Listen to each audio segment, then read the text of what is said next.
Hey there, everybody. I'm Lucas Moore. We're live, I do believe. We had some weird technical stuff at the top of the show, so maybe it didn't kick off. We've got Matt Roden probably going to pop in a little bit later in the show. I'm already stumbling over my words because that's par for the course. It has been a wild, wild, wild week in Bengaldom. It has been absolute anarchy. It has been probably the most stressful time I think I've ever experienced as a Bengals fan. And people, we went through 5 consecutive wild card round losses. And the conversation, the attitude, the constant searching for overarching narratives, the pretending like we're in the New York sports market in terms of radio hosting. It's all been way too much. And way, way, way, way, way, way over the top. Okay? I think this is the most talented Bengals team I've seen since 2015, and the quarterback is about 5 times better. Now, the problems are the problems, and I'm not going to sit here on this podcast and pretend that everything is okay and they're doing everything right and they're clicking and they're moving and they're grooving and it's so fantastic. Like that's not what the goal is here on the show. But today on the show, what Matt and I will do when Matt joins us later, we'll break down the Saints game, but it's more just kind of assuading some of your fears and making one criticism that nobody else is making, and yet telling you why that criticism is actually a good thing. That'll be a little bit later in the show. I'm going to make a criticism of the Bengals that nobody else is making, and then I'll explain why it's probably the best sign that there will be success later in the season. But I want to start, as we usually do, by going through the Twitter feed. You want to follow us on Twitter at 3am Coney, the 3am Coney, a Bengals podcast. Super easy follow. I've been a little angry and aggressive, as I'm sure you can see if you go back. So we'll go through all these. Joe is at now 26 consecutive games with above 60% completion. That's 34 out of his 35 career starts. He's had above a 60% completion percentage. Bengals going to practice in their new indoor facility. Yes, that's news. But where I wanted to start the conversation is right here with Russ Heltman's tweet. Yep, 7th in EPA since week 2. Sadly, the season starts in week 1. So this comes from a conversation with Russ where he posted the EPA, not the Environmental Protection Agency, but estimated points added. And Andy Dalton right now is at a higher EPA per play than Joe Burrow. The problem, and also the reason that EPA makes a lot of sense, is that negative plays are highly weighted in the formula. So when you have a 4 interception, 2 fumbles, 7 sack, multiple negative run game in Pittsburgh week 1, that will weigh down your EPA. And so that's really defining Joe Burrow and the Bengals offense in terms of an efficiency. All the efficiency statistics are being anchored down by their week 1 performance, which was admittedly horrible. And yes, you cannot erase week 1. It counts. But if you go from week 2, Joe Burrow has been 7th in EPA.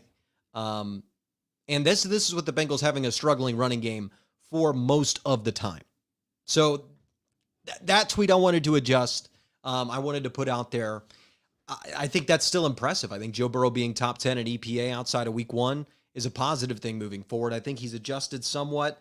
But again, we'll get into this a little bit later. I don't think he's everything we need him to be and everything that he's capable of being. And I think he'd be the first to admit that. We move on. Albert Breer. And this is the funny part. And I wanted to dive into this. As Albert Breer discusses, we've got Matt Roden joining us on. What's up, Matt? How you doing? How's it going? Oh, it's going great. This is perfect because this is a segment that we've often done. And I never thought I would have to do the segment like this, Matt. Do you remember the barometer? I do. We did that earlier on because we were up here super hype about Joe Burrow, and everyone was singing his praises in college, but then as soon as he went to the Bengals, all of the media was down on him. So the barometer was to show the difference between us, how the smart people that have been following Joe Burrow his entire career, like you, and Bengals fans, where they had him up here, and then where the media had him down here. And then so we could show the differences, but then how we knew that the media was going to catch up. We knew that Joe Burrow was going to do Joe Burrow things in the NFL, and that the media was going to catch up. And yeah, we haven't really done any barometers so far this season. Well, it's at freaking one for the locals here in Cincinnati. It's at one, genuinely at for one. The locals. And for the like, this is insane, guys. Like, I will go onto a power rankings article. Every single power rankings article, Matt, that I've gone on. The Bengals are rated higher than Bengals fans think that they will be. And Bengals fans are in the comments complaining.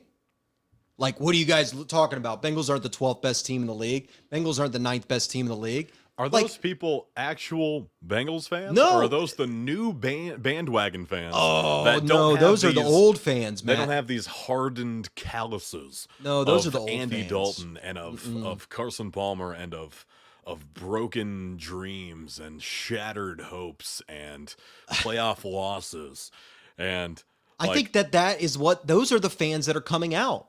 The ones that, it's everybody that's insecure about what happened in the past. I mean, that is really what I'm seeing. It's a lot of fan insecurity. And my wife said it best. She was like, well, honey, you don't need to get mad at them. They're just scared that they'll be right back where they were. And they believe anything can go wrong with the Cincinnati Bengals.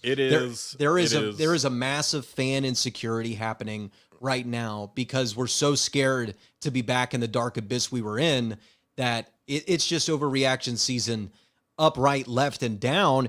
And it's causing, I think players are on social media a lot more than we think, Matt. And I think that the fans' attitude... How are you not going to Google your own name after a game? Without a doubt. I think fans' attitude last year contributed to the success of the team.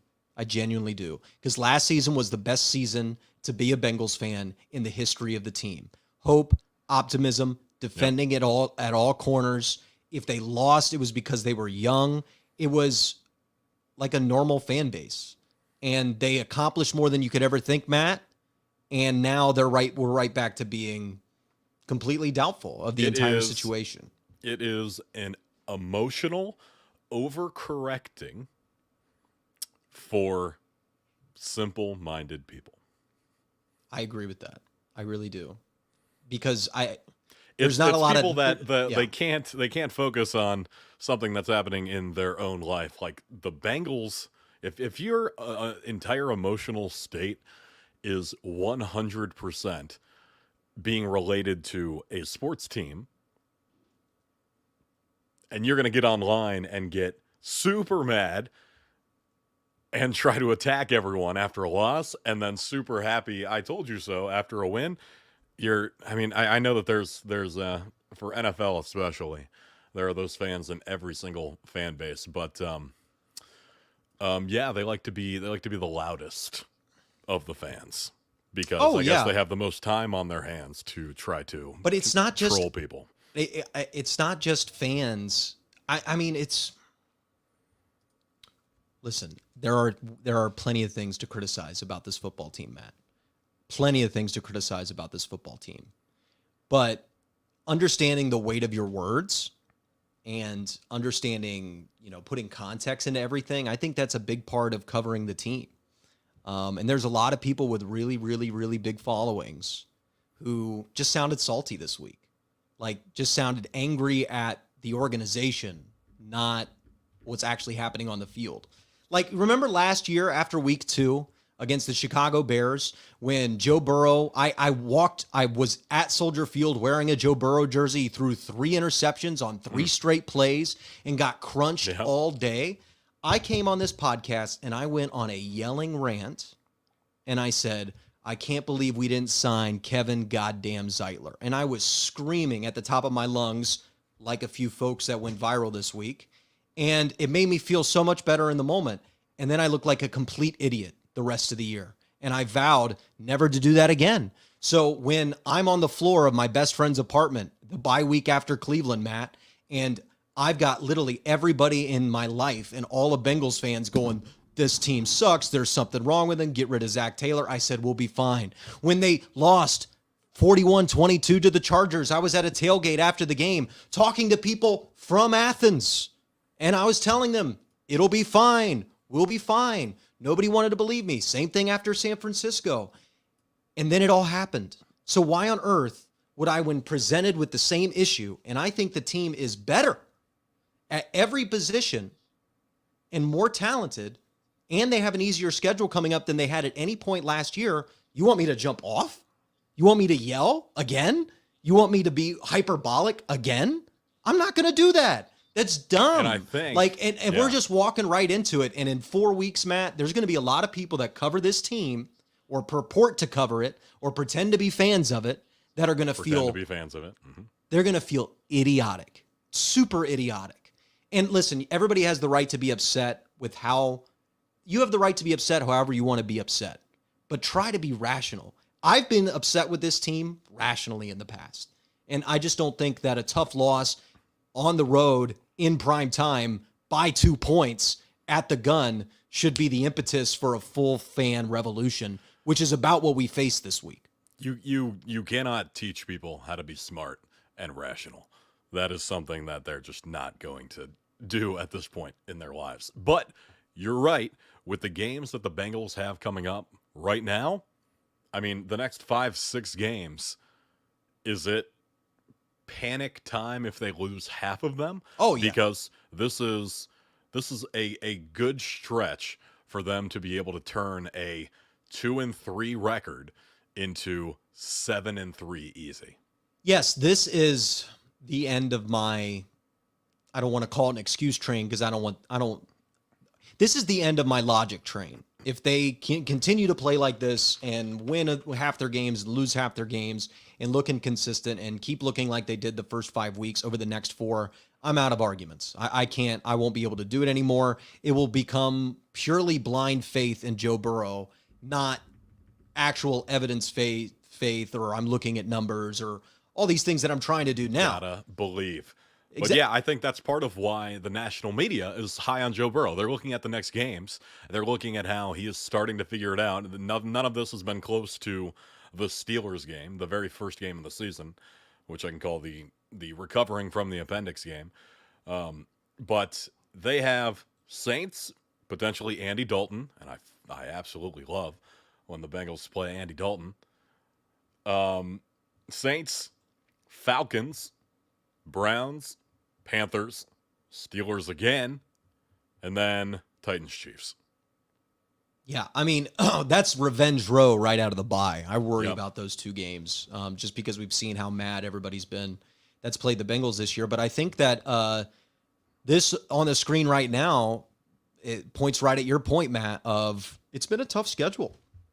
I mean, really, like it has been a lot of really good teams that this Bengals team has faced early in the season. So if teams that we didn't think were good, but then you have the Cooper Rush Cowboys, and then you have the Jets hanging in games, and Sauce still playing out of his mind. And I mean, the Dolphins have lost 2 straight, but the Ravens are a good team. So I mean, this is the stretch. This is like a little middle, easy part of the schedule before it'll get a little more difficult again at the end. But they have to win the majority of these games. Yeah, no, they got to win. I think that, but Matt, what I really believe is going to happen, and we're so far down the rabbit hole with this. I think the Bengals are going to win the next 6 games. They're going to be 8-3 going into the Chiefs game, and I can't wait to retweet so many people that have talked to me this week. Okay, because if I showed you this number right here, right, toughest schedule through 5 weeks. And I've got another number I looked up. This one right here, okay? So this is SRS, Matt. I tried to do this stat last week, but it wasn't really listened to. So this is the year by year. All SRS is, here, I'll click on the explanation, Matt, just because I want people to understand what I'm looking at. And I didn't find this stat recently. I've been using this stat for a long time. This is simple rating system. Does that look very self-explanatory, Matt? Yes. Right? Okay. Now this is Pro Football Reference, one of the main sources of football, right? Team quality relative to average, whatever. You guys can read, okay? All right. So then I just sorted by the AFC. Oh my God. The Bengals are third. It's like if they would have just knocked a field goal in week 1 and scored on the goal line last week, they'd be 4-1, and we'd be talking about they're just as good as the damn Buffalo Bills and Kansas City Chiefs, because that's what we think this team is. Yeah. So I've got one of the main numbers that I have looked at for 10 years. I've looked at Simple Rating System. I did 3 shows about SRS before the season, and now I go to this number, and the Bengals are third in the AFC, which is actually third in the NFL because the Eagles are below even the Dolphins at 6.6. Like, how can I not come on here and be confident, Matt? Especially because, and this is what I wanted to bring up to you, I think that there is one big problem on this team right now that nobody is talking about because they want to protect them. They love them. They don't want criticism coming from outside. But it's frankly the reason this team isn't 5-0. Do you know what it is? I'm going to have you say it before I just start spouting random nonsense. Oh, no. Come on. I want to hear what your thoughts are. No. What is it? It's Joe Burrow and Ja'Marr Chase.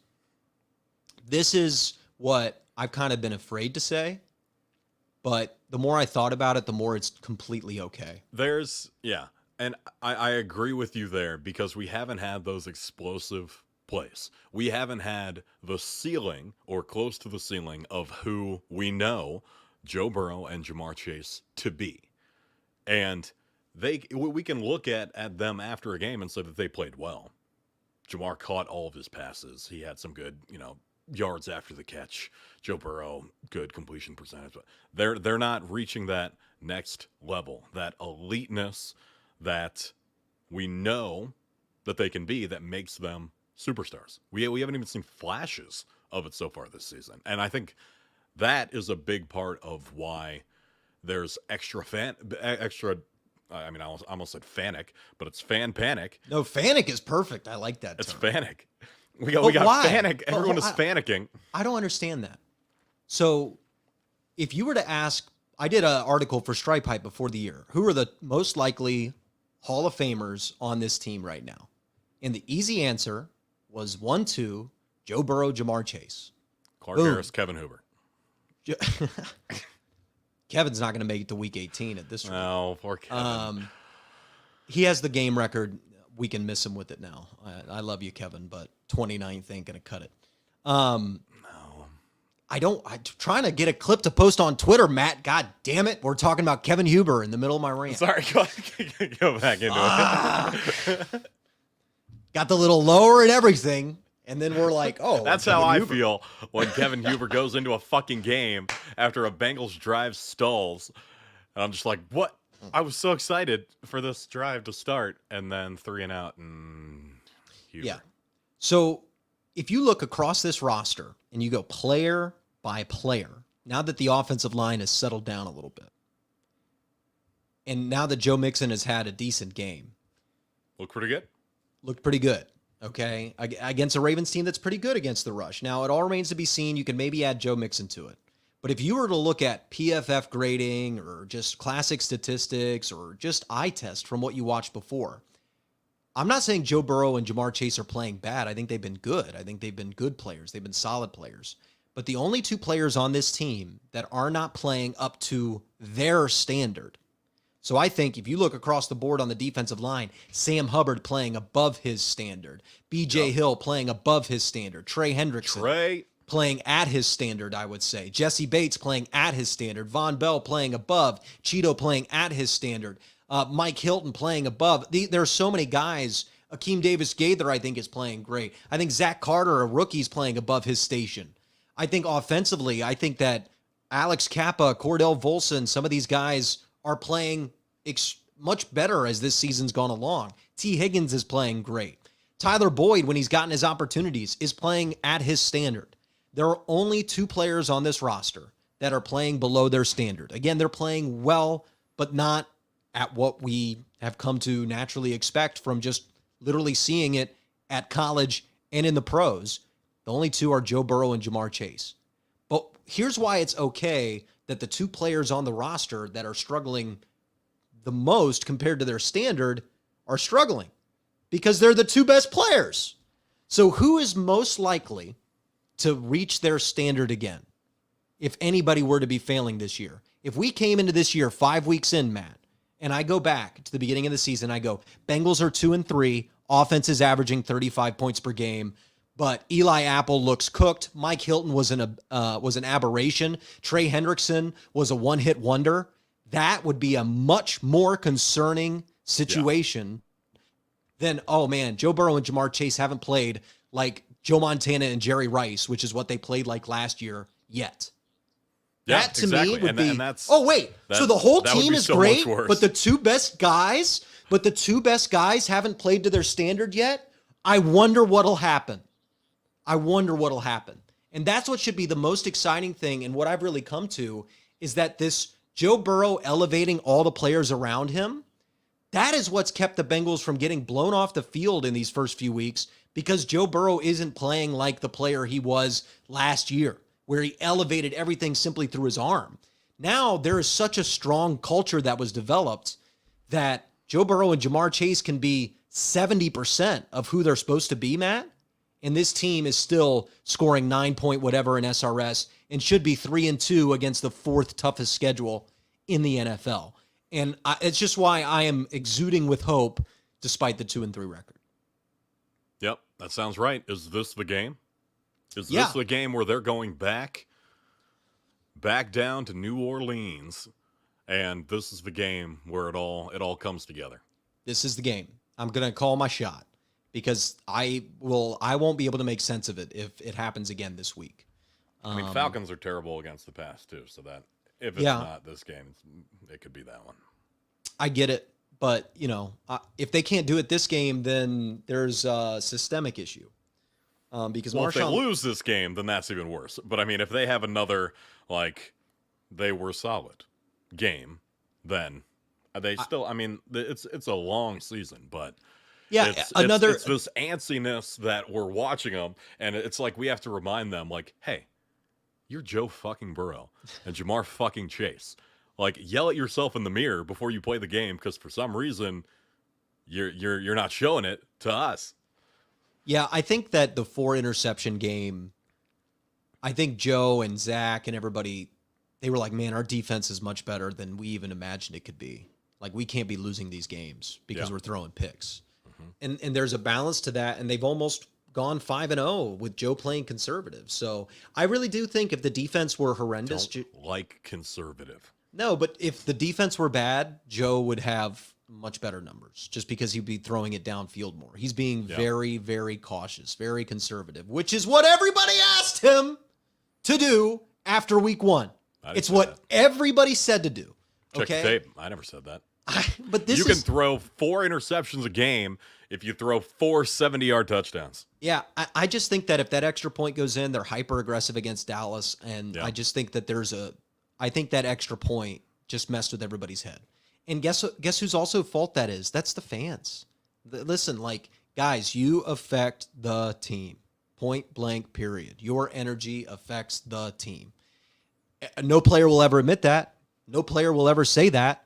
But guess what? You've been shit-talking Zach Taylor for 3 weeks about creativity, 4 weeks for creativity. Oh, be more creative, be more creative, be more creative, be more creative. I'll show you how creative I am. Here's the Cincy special in a fucking shovel pass. There you go, fans. And guess what? If the fans, and I believe this through every bone in my body, if fans weren't screaming about creative plays, they would have handed off to Joe Mixon and ran it in for a touchdown. But there is a very loud, audible, not just from fans, but from press, from the media. God, why aren't you more creative? These guys are getting open, da-da-da-da-da. And I just think it's all too much. I think we've got to be we're not used to this success thing, these expectations, everybody's playing their best game of the season against us. As a fan base, as a culture, as everything. The standard was raised for the team, but the standard should also be raised for how fans analyze the game. And all this BS reaching for results and then, changing what you're asking the team to do every week based on what happened in each game, it's insane to me. Like, I thought they ran the ball well. The second half against the Ravens, they had the second half against the Ravens, they had 2 consecutive touchdown drives. One just wasn't a touchdown. They had 3 drives in the half. One throw from Joe was a dumb interception. And then they had 2 touchdown drives. They just didn't score a touchdown on the one. Yep. They were almost perfect against cover 2. And you saw the Ravens were starting to get out of the high shell. I think that this offense laid the groundwork last week with a softer schedule coming up. I think that Joe and Ja'Marr have a little bit of an issue getting connected right now. Now it feels like the chemistry. It feels like there isn't the same swag between them. Even the pinky, when they gave the pinky in week 1 against the Steelers, Joe held it there and Ja'Marr was a little late, right? Like no, I'm serious. They didn't have that unspoken where he just felt that a pinky was coming. And last year. Yeah. Well, when you do that, you know that with your friends, right? When you're like in sync with a buddy, you're just immediately reach for the same handshake. You're on the same wavelength. And I think make up that a new handshake on the spot and do the exact same thing. You're like, holy shit, we didn't even practice that. I think Joe and Ja'Marr haven't been on that same, wow, I've never seen this before wavelength. I think they've been fine. But when they get back there, because it will inevitably happen, that's what makes this team the best in the NFL, in my opinion, if they can get rolling the way we know they can. Because everything else is above what we thought. The offensive line, even, especially after we watched week 1, is starting to play above what we thought it could be. And so I think, Matt, when Joe and Ja'Marr figure it out, which I would bet they're going to figure it out in the great state of Louisiana. Louisiana. Bring your family. Also, Fuck what else Kelly. what else are defenses going to do? Because it's like they threw the book at the Bengals these first few weeks. I mean, this has to be some of the most aggressive cover 2 inverts, shifting from a cover 1 look to cover. I mean, they are throwing the book at Burrow. That's the respect. That's the respect they didn't get last season that now all of a sudden it's like, hey, our team sucks. Well, look at all these coaches coming up with unique game plans against us. I guess they think we suck too. Why are they taking us so seriously? No, an NFL GM once said, if teams do something they don't do all year to try to stop you, you are very, very, very, very good. And that's what all 5 of the Bengals opponents have done. All 5 have done something that their defense does not do to try to stop the Bengals. Yep. So if you're 5 for 5 of defensive coordinators, probably making that game plan in July of thinking it through. And so that's what they're going to see all year. But there is a point to where once you're out of tricks, once Joe Burrow, the computer, figures it out, like there is an expiration date to this slump, undoubtedly, because the slump is coming from the quarterback and the generational wide receiver, who are both going to go to the Hall of Fame. So I'm really not nervous at all. I mean, I'm nervous because of the record and God, muffed punt and a kickoff return for a touchdown in New Orleans. The offense can play great. You lose a game 34-31 and everybody's going to lose their mind. Yeah. But I'm way, way, way, way, way more optimistic than I'd say 95% of you out there. I'm still not completely giving up on the 1 seed, but they'd have to win the next 6. Apparently, these children don't watch the show, or they would have had a little bit of your optimism from even 2 seasons ago, or whenever the fuck we started this, last year, and be able to see, like, you know what? They could see it. They could see the future in understanding Joe Burrow. And I mean, at a certain point, you like to interact and drag the fans on the account. I'm gonna let you keep doing that. I'm more Matt. You are loving to the fans. Yeah, I'm more steer on the side of ignoring, because I mean, think about the dumbest person you know. That's probably the median on of Twitter? The human race, and definitely on fucking Twitter. Oh, I know. But that's the dumbest person you know, and that's the middle. And so there's a whole lot of people underneath that have the same level of internet access, apparently. They don't have to pay extra for their trash fucking takes. Yeah, I mean, I'm trying not to be bothered by it, but Yeah. Hey, if you want to keep...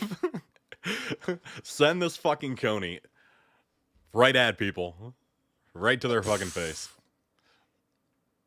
I will never regret putting myself out there with Joe Burrow being the determining factor whether I'm right or wrong.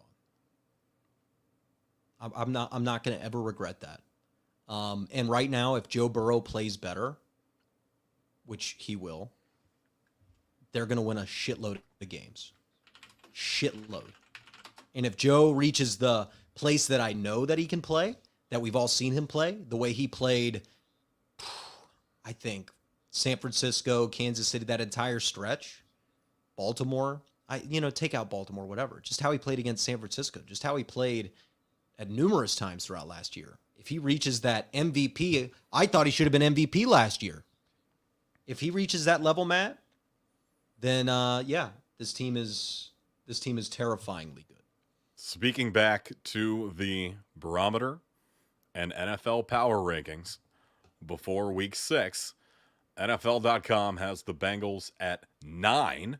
They had them at 6 last week at 2-2. They are currently at 9, the highest ranked 2-3 team by far. The next team with a losing record is the Raiders at 1-4 at 14th. So at 9th, the media still has the Bengals as contender. Higgins going out, barely losing that fucking first game. Just do you think that a defensive coordinator is excited to play the Bengals now? Like, just start thinking from other people's perspective. Like, every week, every fan base you talk to, it's like, well, you guys got a lot of great players. And those great players are going to figure it out, right? Because if Zach Taylor was a good enough coach to be in the Super Bowl, he's a good enough coach to make the playoffs.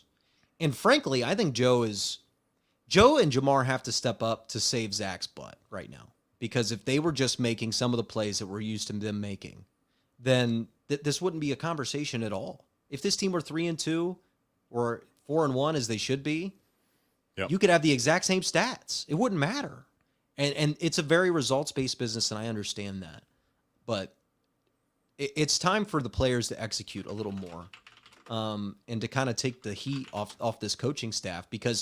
And another thing I want to say, guys, is if you're going to ask for Zach Taylor's firing, you are wasting who the hell breath. is calling for that? Matt, I'm not talking about just Twitter. I'm talking about comments on The Athletic. So those are people that pay $9.99 a month for the right to comment on there. So they're not very smart. But they're not just bots, right? There's a real angst. And if they lost this game this week, the angst would turn into, and honestly, it would be the worst time to be a Bengals fan in history on social media. You might as well delete it all, because there is an underlying, and I know you don't see it as much because you don't engage. I don't have time to check fucking news feeds. Exactly. But there is an extreme underlying angst here towards Zach and everything. But the thing about asking for Zach Taylor's job is it's like asking for Vladimir Putin to be assassinated at this point. It's not going to happen. Right? All right, we just got put on a list. God damn it. In Russia, yeah. No, but like it's one of those... It's one of those things that's just so outside the realm of possibility, because you know who Mike Brown is. You know the success they just had. It's a waste of breath. I mean, you've got to find solutions within that Zach Taylor can provide, which we know he can because they just won the AFC. I can't believe I have to say this. Yeah, that's absurd. I am a big Zach Taylor fan, not necessarily a fan of some of the cutesy calls. No. Or, I mean, even... There's a middle ground here between running the same play on first down every fucking drive and then trying to do trick plays 4 times in a row at the 2-yard line. So I mean, he's got to figure that out. But calling to fire Zach Taylor after what he just did last year, and how the Bengals are 3 field goals away from being all right. I'm not even gonna. If they're not gonna use their brain when they tweet, I'm not going to. Yeah, and use my brain to. Another point that's obvious is that if Aaron Donald doesn't get to Joe Burrow and there's a Lombardi involved, it could be even worse than this, and nobody would be saying anything. And that's the how Rams are struggling a little bit too. I know, but that's how fickle this is from Bengals fans. I mean, truly, genuinely, that to me is why I'm baffled by it. So it's not that you can't criticize. It's not that certain people need, or I get it, man. I do. I'm upset as well. You don't think I look distraught when I'm standing there watching the team lose, but we got to be a lot more rational. You got to do a live stream. You got to do a live stream at one point. Pick a game this season.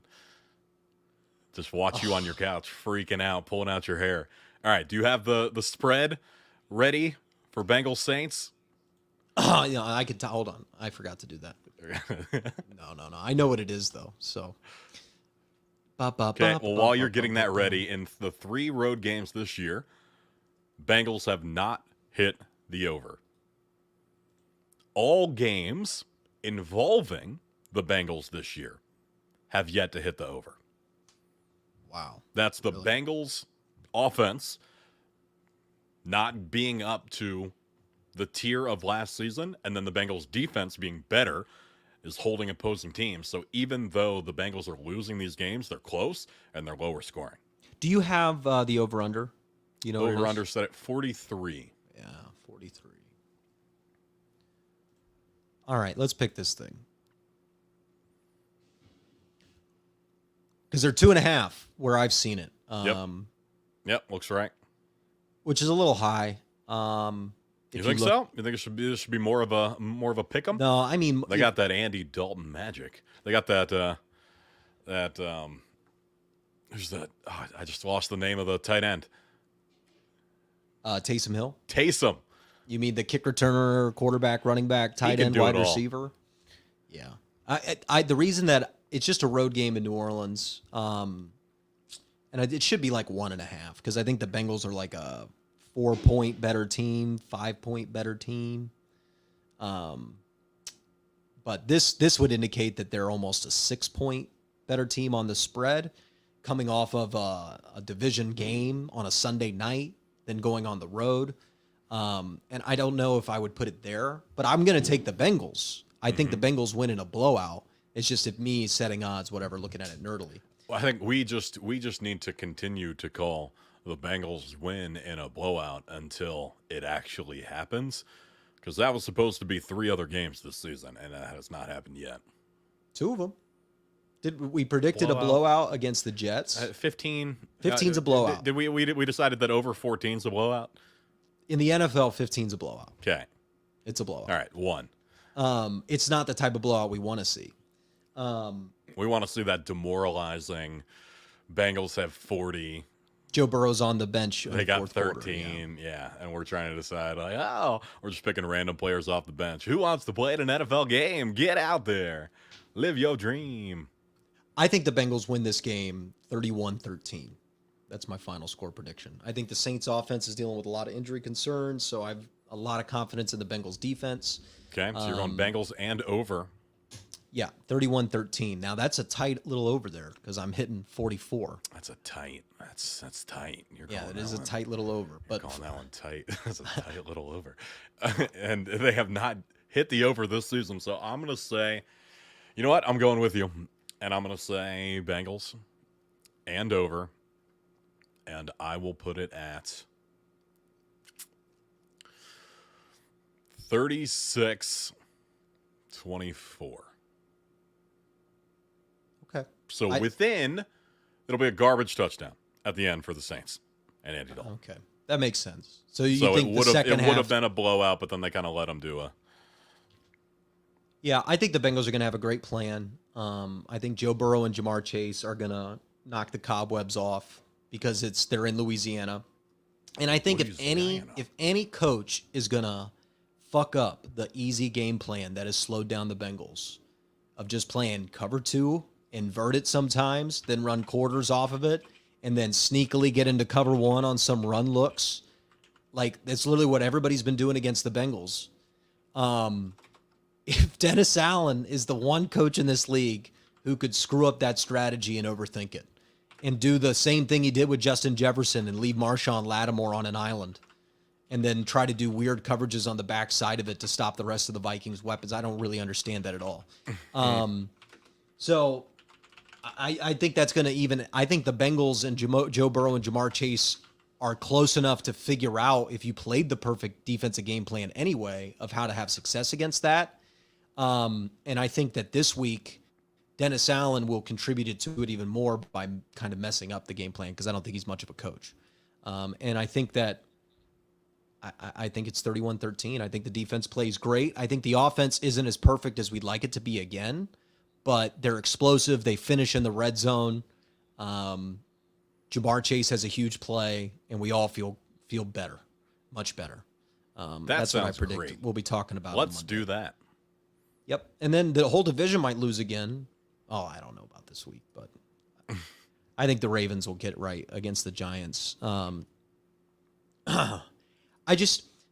Matt, I'm really like, this is it. I'm putting chips on the table. I think that if this team is the team that I think it is, if this team is the team that SRS says it is, if Joe Burrow and Ja'Marr Chase are the players that we know they are, if this defense is as talented as they've shown that they can be, if this offensive line has put it together the way I think they have over these past few weeks, then this Saints team is one that you should walk in to a de facto home game where half the crowd is going to be conflicted on who to cheer for, and you should dog walk them.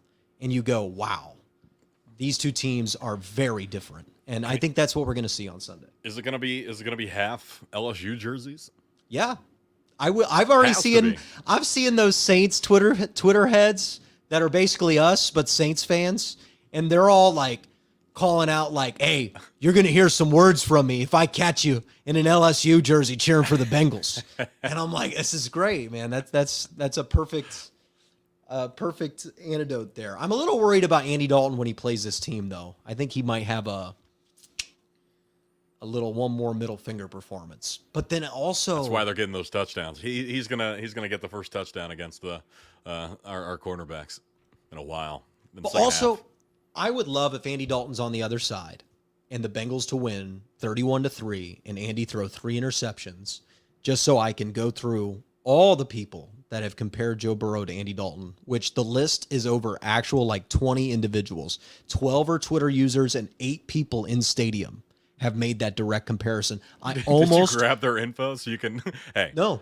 Go get your email. I just remember their face. I'll remember the guy's face for the rest of my life because it was Bengals versus Chargers. He says, this guy's just another Andy Dalton, and he was sitting right there on the edge, and we were up in the end zone level in the upper section, and I swear to God, Matt, I almost pushed him off the ledge.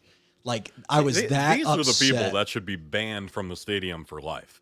Like, if you're fighting someone, you're just a passionate fan. He was but if also you're saying one of those stupidest things that have ever been said.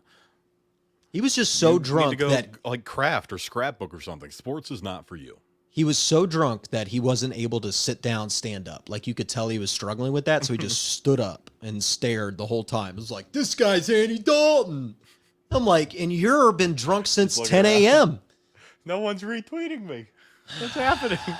I'm being stupid on real life. Yeah, so I want Andy Dalton out there, and I want the defense to embarrass him, and I want Joe Burrow and Ja'Marr Chase to score a bunch of touchdowns and just be a big middle finger to all the Bengals fans that have exposed themselves this week.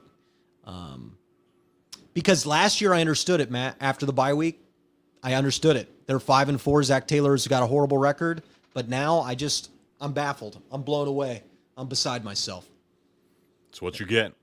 This is a PSA. Bengals fans, if you expose yourself online, Lukas is going to call you out. Yeah, because I'm tired of it, man. Be a fan. Be a good fan base. Look at Nick Wright. Nick Wright watched Patrick Mahomes play one goddamn game, and he's been calling him the greatest player of all time every day since. No matter the result, no matter win, loss, no matter if they're 2-3, no matter if they're 4 games back from the 1 seed. No matter if they lose to Joe Burrow every time they play each other. Him and in the entire Chiefs nation, they've just put their balls on the table and they said, this guy is great, and we believe in it. And that's all they've done. And Bengals fans, we couldn't even last 5 weeks of acting like that. We couldn't even last 5 weeks of acting confident, of sticking your chest out, of believing you got something great. We couldn't last 5 weeks of acting like that. You gotta put these people in a separate fucking bucket, because there's Bengals fans, there's Joe Burrow fans, and then there's people that just like to complain about shit. Yeah, well, there's people that watch the Reds too much and associate the Reds and Bengals together. Those are completely separate entities, okay? And damn it, I mentioned the Reds. Too. That's all right. We mentioned the Reds. That's a daily double, and we're gonna spend the next 20 minutes talking about Bob Castellini. No, that's it. No, that's it. We're at 46 minutes. This was a great, and construction great starting show. In my background, so I can hear something. Yeah. Well, it's these. You don't have the sun coming in though. Well, it's a cloudy day. It's sad. It's a cloudy day. There you go. Yeah, they're doing a bunch of construction. They started doing it and made us so we couldn't park on our street for a whole 4 weeks, and they didn't finish. And so then I couldn't park there for 3 weeks while they were doing nothing. Then they put the signs back up that I can't park there again, and now they're going to actually do the work. But then it's Chicago, so they had to case the street and make sure everything was good, and they couldn't do that with your car there. Well, but in Chicago, it's going to snowstorm here within a week probably because it's Chicago, and then they're going to have to stop work on this, and then it'll be stop-start all winter while they're playing around the weather, and I got to deal with this noise all the time. So go tell them. Go tell them. Hey, I'm recording a podcast. Take your fucking construction somewhere else. Get out of here. Yeah. But this is it, Matt. If they don't look resoundingly elite in this game, then I will be on here and being like, all right, guys. All right, there's a systemic problem. You were all right. No, you were all right. There's a systemic problem. Yeah. And it might be Joe Burrow. Like, to be honest, I think if they lose this game this week, I think that we need to take another big re-examination on the fact that he spent 6 days in the hospital and purportedly lost 20 plus pounds 3 weeks before the season.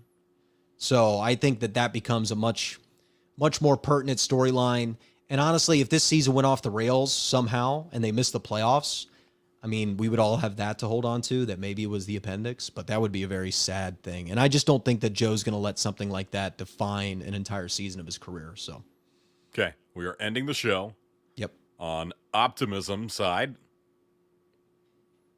we both have the Bengals and Joe Burrow-Ja'Marr Chase going back to Louisiana and blowing out Andy Dalton and the Saints.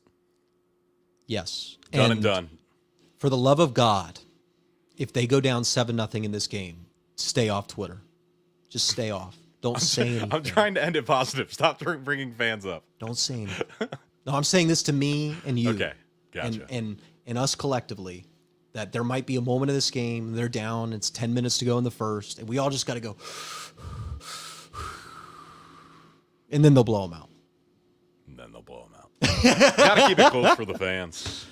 Gotta make all the LSU jersey wearers show the actual side that they're on. Yeah. It's a blowout win. I'm optimistic about it, and I can't wait to talk to everybody next week when they have their head on straight. Bye, guys. Bye.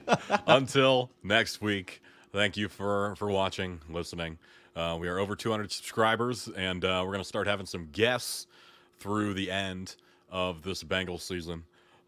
So yeah, keep tweeting at us and keep pissing Lukas off so he keeps giving us rants. Yeah, I mean, you're all going to be where I'm at, where I've been since, like, I don't know, before we even drafted the guy. So I thought we were already there with me, but I guess not. So I'll see you guys next week. We're there after this win. Everyone's coming back. I love all of you, and I've been here the entire time. So see you Water's again. Great. Come on back. All right, till next week. Bye.